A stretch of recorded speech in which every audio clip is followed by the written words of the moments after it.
네, 여러분 안녕하십니까? 2026년 6월 16일 이민멘토의 주식 레벨업 시작해 보도록 하겠습니다. 시청 전에요. 좋아요와 구독 그리고 알람 설정까지 부탁드리도록 하겠고요. 일단 오늘 하루는 좀 쉬어가는 시장입니다. 전체적으로 개장 초반에는 또 기대감이 많으셨을 거예요. 왜냐하면 미국 시장이 워낙에 좋은 분위기, 뭐 나스닥이 3%, 필라델피아 반도체가 또 급등이 나왔었는데, 뭐 그거는 차치하더라도 일단 우리나라 시장은 어제 이 종전에 대한 기대감을 많이 반영을 했기 때문에 오늘은 좀 그거를 소화하고 개별주 중심의 강세가 나온 시장이었다라고 보시면 됩니다. 오늘도 여전히 코스닥이 코스피를 한참 밑도는 모습을 나와줬고, 그나마 코스닥 시장에서 반도체 장비단이 저번 주에 중심이 돼가면서 시장의 강세를 좀 이끌어줬는데, 한 일주일도 안 되는 사이에 벌써 차익 실현 매물이 다 쏟아져 나오고 있다. 시장 참 약하다, 라는 생각을 하고 있습니다. 첫 번째, 일단 시장 개장 전에 이 뉴스가 나와서 LIG DNA를 제가 좀 좋아하긴 합니다만, 천궁 뭐 이런 것 때문에 상당히 좋아하는 방산주 중에서 가장 대장주가 될 수 있는 이번에 가장 히트를 쳤었던 LIG 넥스원이 독일의 라인메탈과 합작해서 추진한다는 건 의미가 굉장히 있어요.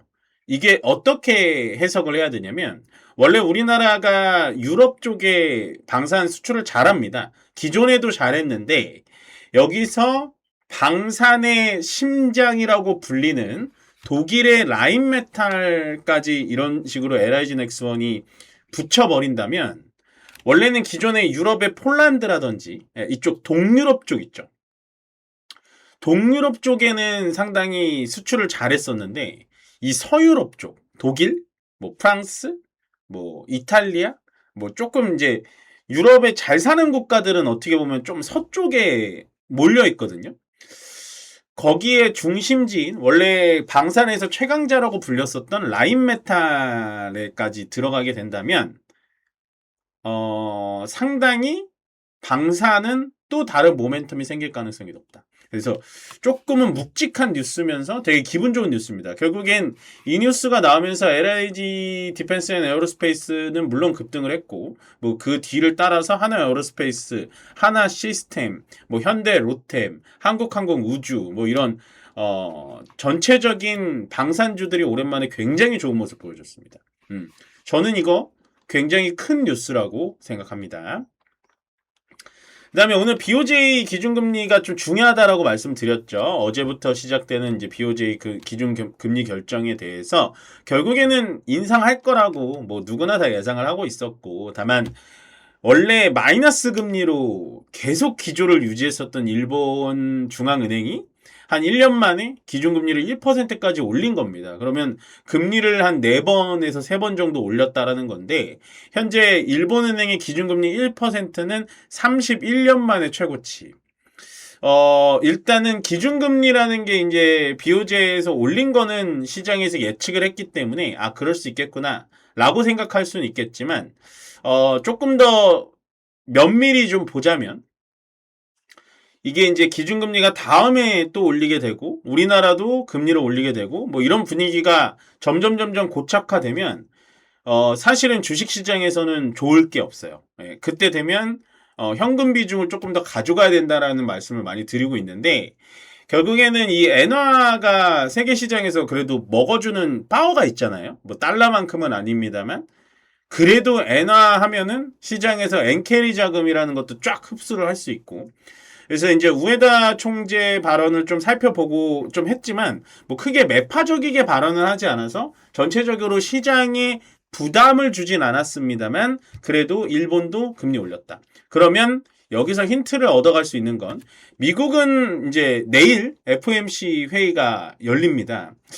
거기서 이제 이번 캐비너시가 어떠한 발언을 할지, 그리고 어떠한 스탠스를 취할지가 너무나도 궁금하고, 너무나도 좀 긴장되는 부분이긴 한데, 결과론적으로 이제 내일 FOMC까지 보내고 나면 시장은 또다시 반등은 보여주겠지만, 우리나라의 금리는 이렇게 되면 거의 99% 금리 인상이 될 것이다 라는 것까지 알고 가셔야 돼요. 예. 지금 당장은 일본 금리나 우리나라 금리가 올린다 그래서 시장에는 피해가 없겠지만 결국에는 이제 20이라고 하는 유럽도 저번 주에 올라갔고 일본 올렸고 우리나라 올렸고 호주도 올린다고 하고 그렇게 되면 미국은 올리지 않겠습니다만 당분간 올리진 않겠습니다만 당장 미국도 빠르면 내년에는 금리 인상 얘기가 나올까? 라는 거를 좀 잘 지켜보셔야 될 것 같아요. 그래서 아마도 트럼프 대통령이 이란과의 전쟁을 빠르게 종결시키고 싶었던 건 이번 주에 FOMC 회의가 있었기 때문이지 않았을까라고 합리적으로 좀 의심을 해보겠습니다. 그래서 금리는 여러분들 좀 예민하게 보셔야 되는 게 맞아요. 그 다음에 요거는 제가 오늘 팍스경제TV에서도 조금 중요하게 말씀을 드렸는데 지금 금융권에서 어제부터 4대 은행이라고 하죠. 거기에 플러스 이제 NH은행까지, 농협은행까지 신용대출을 뭐 50%씩 깎습니다. 거기다가 마이너스 통장이라고 하는 마통은 신규 개설을 아예 막아버리고 있어요. 이게 이제 금융권도 현재 B2가 감당할 수 없을 정도로 많아지고 있다는 게 나타나는 거고 그러면서 말로는 뭐 개인 투자자의 보호 때문에 신용대출을 제한하겠다라고 하지만 그건 아닌 것 같고 솔직히 본인들은 빚을 더 내주면 좋거든요.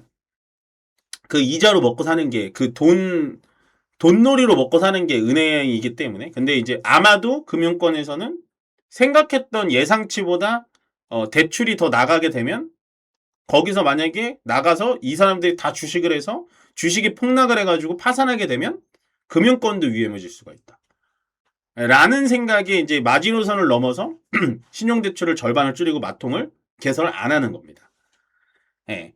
뭐 개인 투자자 보호라고 하지만 뭐 그것보다는 은행권의 자금 순환 이거를 좀 지키고 싶어 하는 거겠죠. 그만큼 제가 말씀드리고 싶은 건 현재 시장에 들어와 있는 레버리지 금액들이 너무나 많다. 그러니까 본인 돈으로 안 하시는 분들이 되게 많다. 저는 비트에 대해서 뭐 이렇게 부정적으로 말씀드렸던 적은 없는 것 같습니다. 다만 어느 정도의 지켜야 되는 마지노선과 저만의 기준이 있는데 최근에 제가 한 달 전부터 이제 B2가 너무 많아지고 있다. 특히나 그 B2는 50, 60 세대 분들이 되게 많이 쓰고 있다. 라는 거 좋지 않다. 거기다가 빚을 내 가지고 지금 그냥 반도체 종목을 사는 게 아니라 레버리지 ETF, 단일 종목 ETF를 사는 분들이 많다. 이거는 안 된다. 라고 말씀을 드렸는데 결국엔 금융권에서 칼을 빼들었고 더 특이한 사항은 4대 은행이라고 불리는 이 오프라인 은행에서도 신용대출과 마통을 잘랐는데 K뱅크나 카카오뱅크 같은 접근성이 굉장히 높은 인터넷 은행에서도 마통과 신용대출을 자르고 있습니다. 사실은 그럼으로써 지금 선의의 피해자들은 있는 거죠. 실제로 생계나 가계에 필요한 신용대출과 마통까지 줄여버리고 있으니까 그걸 구분을 못하니까. 근데 그만큼 지금 시장은 너무나 뜨겁고 너무나 레버리지를 이용해서 투자를 하시는 분들이 되게 많구나 라는 걸 여러분들 느끼셔야 돼요. 그래서 이게 이제 안 좋은 점이 뭐냐면 반대 매매가 출회가 되거나 개인들이 매도를 하기 시작하면 매도세가 엄청 셀 겁니다. 그거를 준비하셔야 돼요. 그렇게 생각하시면 될 것 같고. 그다음에 요거는 이제 우리랑은 조금은 먼 얘기긴 합니다만 중국의 5월달 소매 판매가 3년 만에 첫 감소했다고 합니다. 원래 중국이라는 나라가 뭐예요? 미국과 비슷하게 뭐 생산력도 굉장히 좋지만 소비력도 굉장히 좋은 나라예요. 그래서 중국의 뭐 전야제라든지 뭐 중국의 행사라든지 설날 행사, 춘절 이런 것들 올 때마다 항상 정부에서 강제적으로 막 소비에 집중되게 막 예산 퍼붓고 하거든요. 근데 5월 달에 결국에는 소매 판매가 감소가 됐고 중국의 이제 소매 판매가 감소되기 전에 가장 문제였던 게 우리가 한 1년 전만 보더라도 2년 전이죠. 2년 전만 보더라도 중국의 부동산이 무너지고 있다라는 사실을 아마 뼈저리게 좀 느끼셨을 텐데 결국에는 이제 중국에서도 지금 어떻게 보면 중국은 좀 디플레이션에 걸린 거거든요. 그래서 요거를 아직 탈피를 하지 못했구나 라는 거를 좀 받아가시면 좋습니다.